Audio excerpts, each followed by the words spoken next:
Ladies and gentlemen, you ever notice how easily people get triggered nowadays? A glance, a word, a comment online, boom, emotional explosion. They lose their temper, their peace, their control, all in seconds, and we normalize it. We say, well, I had to say something, I had to defend myself, I had to respond. No, you didn't. See, the real power doesn't come from reacting. It comes from mastering the space between the stimulus and your response. That's the moment where you either give your power away or you reclaim it.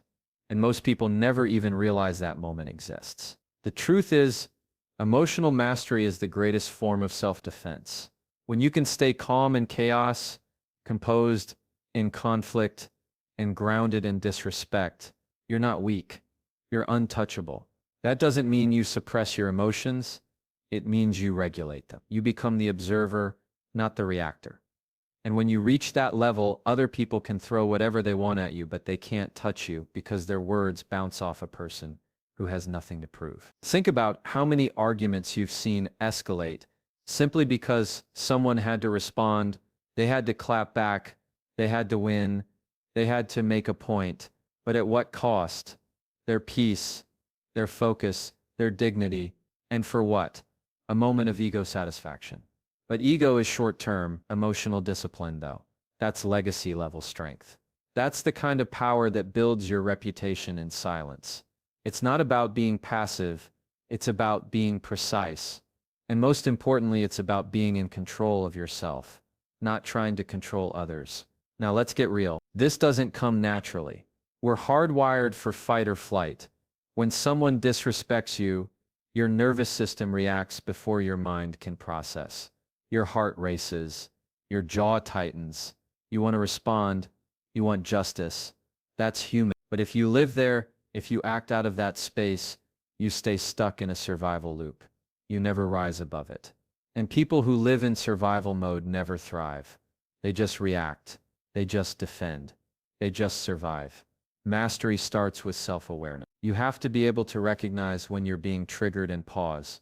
That pause is your power.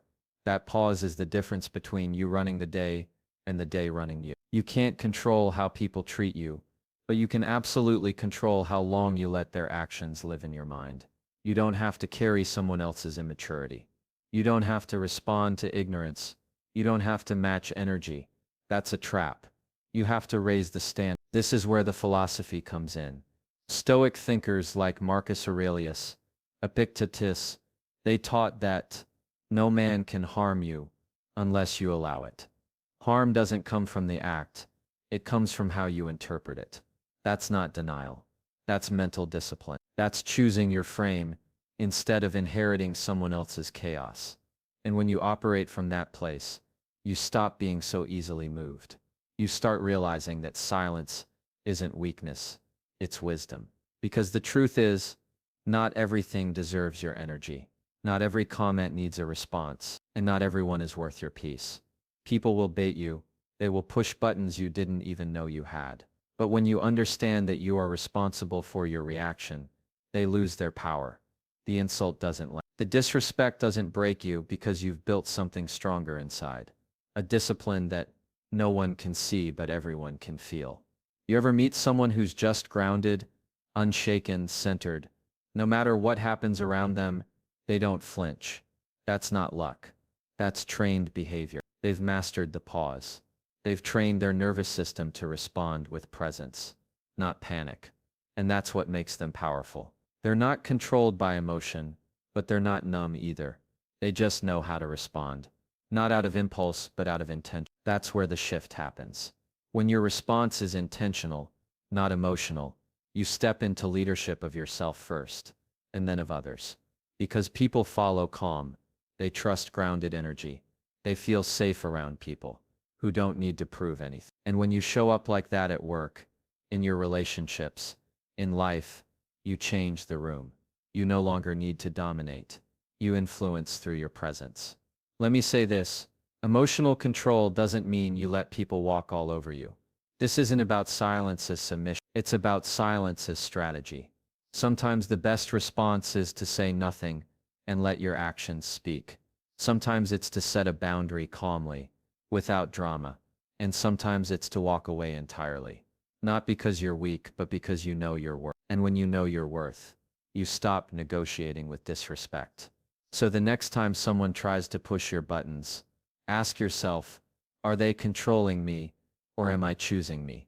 Because the second you take the bait, you hand them the keys, and you were never meant to give away that kind of power. Here's what it all comes down to. They can't touch you when you master how you respond. That's the weapon they can't predict. That's the shield they can't penetrate. That's the version of you that intimidates without saying a word. Not because you're loud, but because you're aligned. You know who you are, you know what you allow, and you know what's beneath you. Master your response, and you master your reality. Let them play games. You're playing for peace. You want to know what really makes you untouchable. It's not dominance. It's not a louder voice. It's not how many people agree with you or applaud when you speak. It's this: when you validate yourself internally, when you no longer need applause to feel confident or silence to feel rejected. Because the truth is, most people walk around waiting for someone else to tell them they matter. They're on a loop, constantly checking for approval, constantly adjusting themselves to be liked. And it's exhausting. Worse, it's dangerous. Because the moment your value is placed in someone else's hands, they can drop it whenever they feel like it. That's where most people get stuck. They confuse being accepted with being worthy. But let me be clear, acceptance is external. Worth is internal. When you root your value in how others see you, you become a hostage to perception. You start chasing compliments and avoiding criticism. And in that chase, you lose the most important voice, your own. Your self-esteem becomes a mirror, only as strong as the reflection others give you. That's not confidence. That's dependency dressed up as self-love. This is where real power comes in. When you validate yourself, when you know who you are and what you bring to the table, you stop asking the room to confirm it for you. That doesn't mean you don't listen to feedback. It doesn't mean you ignore wisdom or shut yourself. What it means is that you don't let every opinion decide your direction. You don't shrink when someone doesn't understand you. You don't swell when someone praises you, because your identity doesn't shift with the temperature of the room. Psychologically, this is what we call internal locus of control. It's the belief that your outcomes, your emotions, your life are shaped by you, not by what someone else thinks of you, not by how someone else treats you. And that's rare, because we're raised in systems that reward external validation. Gold stars, likes, grades, promotions, follower counts, and before we know it, we're addicted to being told we're enough. Instead of believing we are, even when no one's clapping. Let me ask you something. When was the last time you affirmed yourself without needing proof? When was the last time you said, I'm proud of how I handled that, without someone else telling you first? That's the shift. When you master that, when you can look at yourself and say, I'm solid, I'm enough, I'm not perfect, but I know who I am. That's when the game changes. Because now when someone disrespects you, it stings, but it doesn't sink you. When someone compliments you, it's nice, but it doesn't define you. There's a phrase, I love you're not for everyone, and that's your power. The people who truly see you don't need a performance. They resonate with your core, not your mask. But when you're stuck chasing approval, you live in fear. Fear of rejection, fear of being misunderstood, fear of standing alone. And fear makes people small. But here's the paradox. The more you shrink for approval, the less people respect you. Because real respect is attracted to self-certainty, not self-doubt. You want to know why most people feel anxious walking into a room? It's not because the room is threatening. It's because they haven't anchored their value before walking in. They're scanning for signs. Am I liked? Am I accepted? Am I enough here? And that creates insecurity. But when you validate yourself first, you walk into the room with value, not looking for. You stop trying to impress and you start expressing. You're no longer trying to earn a seat at the table. You realize you bring something to the table. And let's be honest, not everyone will appreciate what you bring. That's okay. Not everyone has the taste to value what's right. Some people won't like you no matter what you do. Some people won't respect you no matter how kind, capable, or consistent you are. And that's not a reflection of your worth. It's a reflection of their lens. You're not here to convince them. You're here to be you fully and firmly. And when you operate from that space, You become magnetic, because people are drawn to those who are deeply rooted in who they are. Now, I'm not saying it's easy. It takes work. It takes solitude. It takes sitting with yourself long enough to know the sound of your own truth. You have to do the inner inventory.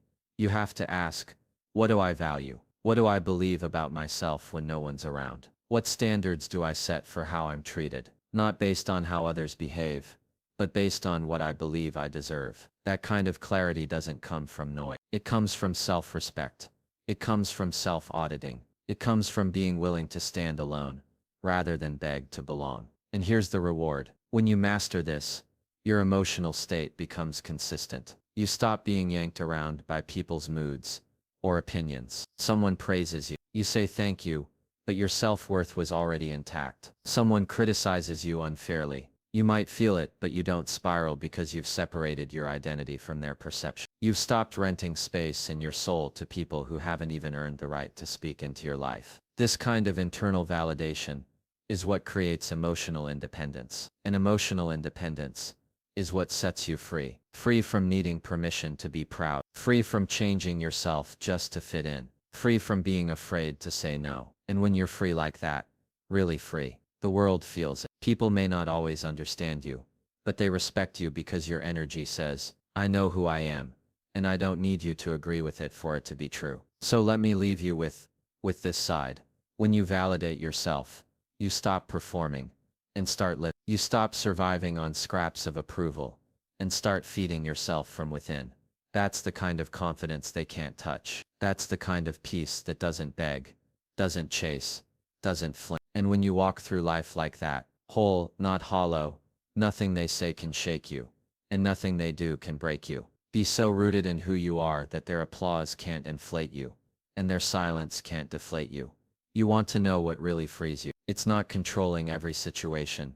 It's not fixing every misunderstanding or defending every rumor. It's this letting go of the need to control what's not yours to carry. The truth is most people spend their energy trying to manage other people's behavior, reactions, perception. They want to be understood by everyone, liked by everyone, respected by everyone. But here's the catch. The more you try to control how you're seen, the more you lose sight of who you are. And that's the trap. The need to win every battle. The need to explain yourself every time someone questions you. The need to correct people who don't even care to understand you. That's not strength. That's insecurity dressed up as control. And it's a silent form of suffering. Because when you're constantly trying to manage people's opinions or force outcomes, your peace is held hostage by things you don't control. Detachment is not about not caring. It's not coldness. It's clarity. It's knowing what is yours to hold and what is not. It's knowing where your power starts and where it ends. When someone says something that isn't true, you don't have to panic and clear your name everywhere. When someone disrespects you, you don't need to spend hours plotting your response. That's ego. That's your inner child saying, please see me, please get me. But your higher self knows better. Your higher self says, I don't need to control how they see me. I need to stay aligned with who I am. Let's be honest. Sometimes the most powerful move is no move at all. Silence, stillness, walking away. Not because you're weak, but because you know what's worth your energy. When you've mastered detachment, you don't attend every argument you're invited to. You don't chase closure from people who benefit from your confusion. And you stop making everyone else's behavior your responsibility. You focus on what you can control. Your attitude, your discipline, your actions, your alignment. We live in a world that celebrates control. Control your image. Control your brand. Control your relationships. Control your narrative. But real strength is surrendering the illusion of control and trusting the power of your character. It's trusting that truth doesn't need to be shouted. It's trusting that peace doesn't require permission. And it's trusting that time will expose what you don't need to explain. Philosophically, this goes back to something the Stoics taught, that freedom is found not in controlling events, but in controlling your response to them. When you're always reacting, always intervening, always trying to manage the outcome, you live in resistance, and resistance breeds anxiety. But when you practice detachment, you begin to understand this. Not everything that happens is about you, and not everything needs a response from you. That shift in thinking changes everything. Because now when conflict arises, you can choose presence over panic. You can choose stillness over strategy. You can say that's theirs, not mine. And that's hard. It's hard not to step in and fix. It's hard not to be understood. But peace doesn't come from being understood. It comes from being okay even when you're misunderstood. And that requires detachment. That requires emotional maturity. That requires self-trust. There's a kind of quiet power in watching something fall apart without falling apart with it. That doesn't mean you don't care. It means you've outgrown the belief that your peace depends on anything outside of you. It means you trust the process enough to let what's false collapse. You don't chase it. You don't force it. You just stand in truth and let the rest sort itself out. This also applies to people. Not everyone's gonna stay. Not everyone's going to understand your growth. And if you try to force alignment, you'll stretch yourself thin. When you're attached to controlling how people stay in your life, you miss the wisdom of release. Some exits are not betrayals. They're blessings. And the sooner you detach from needing everyone to walk with you, the faster you start walking in purpose. You start realizing that not everyone is meant to be on the journey. And that's okay. You stop asking why did they leave, and start asking what did I learn. That's detachment. That's growth. That's the emotional upgrade that lets you breathe easier, sleep better, and live freer because you're not holding on to what's trying to let go. You're not dragging dead weight into your future. You're not explaining your value to people committed to misunderstanding you. And don't get me wrong, detachment doesn't mean isolation. It doesn't mean you don't care about people or connection. It means you love without controlling, you give without needing, and you walk away without guilt.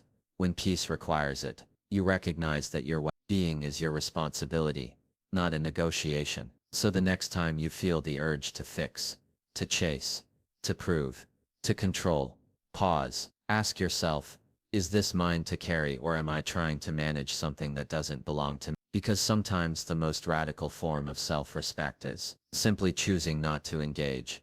Not because you're passive, because you're powerful enough to let go. And here's the thing, when you master detachment, you don't lose your compassion, you sharpen it, you see more clearly, you give more wisely, you protect your peace, not out of fear but out of deep respect for yourself. That's a whole different level of power. The kind that doesn't seek to dominate, but refuses to be dominated.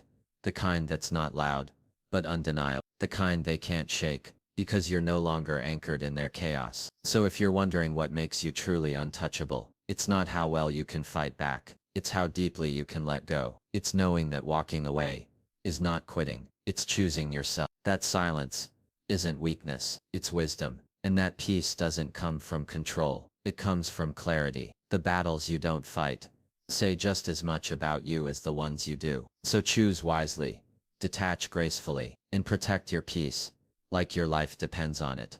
Because in many ways,